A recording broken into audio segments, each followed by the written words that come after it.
ہم نے ایک ایکسپرٹس کا پینل بنا رہے ہیں. آپ جائیں اپنی مرضی کے ایکسپرٹس وہاں سے لیں, ان سے اپنی کتاب کو ریویو کرائیں, ان کا سرٹیفکیٹ لگائیں. ہم ایک ریپڈ اسیسمنٹ کر کے بغیر کسی خرچے کے ہم این او سی دے دیں گے. ہمارا سارا مقصد جو ہے وہ پبلشرز کو اور پرائیویٹ اسکول جو کہ وہ کتابیں لینا چاہتے ہیں ان کی آسانی پیدا کرنا. یہی حال خیبر پختونخوا میں بھی جو سسٹم ہے وہ بھی تقریباً سہل سسٹم ہے. پرابلم آئی ہے ہمیں پنجاب میں, اور پنجاب میں نے اگر پبلشرز یہاں پہ موجود ہیں تو آپ کو پتہ ہے کہ ہم نے چٹھیاں بھی لکھیں پنجاب حکومت کو. اس کے بعد میری بہت ساری میٹنگز ہوئیں. میرے اصرار کے اوپر ایک کمیٹی بنی یہاں پہ ہاشم جوان بخت صاحب کے زیر سایہ.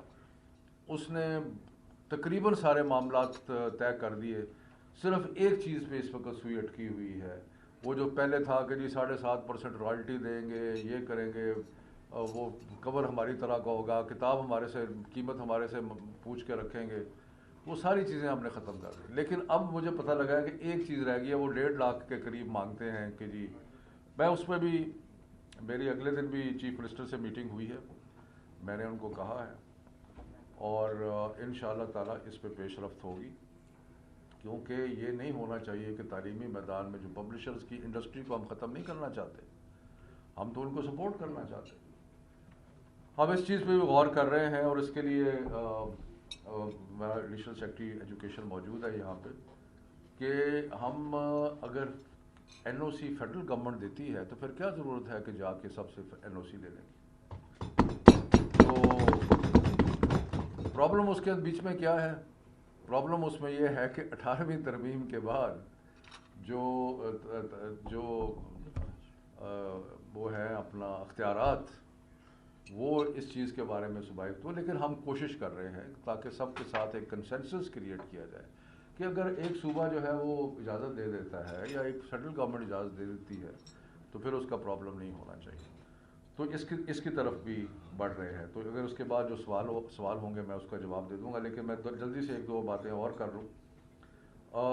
جہاں تک ہنر کا تعلق ہے, اسکل کا, آپ نے بالکل صحیح کہا طارق, کہ بہت زیادہ پرابلم ہے ہماری ایجوکیشن میں کہ اس کا تعلق مارکیٹ سے نہیں ہے.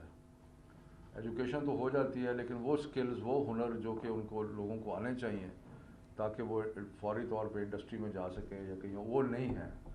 تو اس لیے بڑی دیر سے کوشش کی جا رہی ہے. پہلے بھی ایک لاہور چیمبرز کے ساتھ ایک اسکل ڈیولپمنٹ کاؤنسل بنی تھی, لیکن اس میں بڑے کوئی مسائل ہو گئے, بلکہ لیٹلی تو ہمیں اور بھی مسائل ہو, کیونکہ میڈیا تو میں اس میں بہت زیادہ تفصیل میں نہیں جانا چاہتا, لیکن ہمیں پرابلم ہوئے اس کے اندر, اور ان کے پاس بھی اپنا کام چلانے کے لیے. تو وہ بھی ذرا آپ اور ہم بیٹھ کے الگ ذرا اس کو دیکھیں گے کہ جو لاہور چیمبر کی طرف سے اسکل ڈیولپمنٹ ہے تو اس کو کس طرح اس کو آگے لے کے چل سکتے ہیں. لیکن بہرحال ہم نے بہت بڑا ایک پروگرام اسکل ڈیولپمنٹ کا لانچ کیا ہے جو 10 ارب کا ہے, جس میں ہم اس پہلے فیز میں 1,70,000 لوگوں کو ٹریننگ دے رہے ہیں, جس میں سے 50,000 لوگ ایسے ہیں جو کہ ہائی اینڈ ٹریڈز میں ہیں, artificial intelligence, big data, internet of things, یہ ساری چیزیں.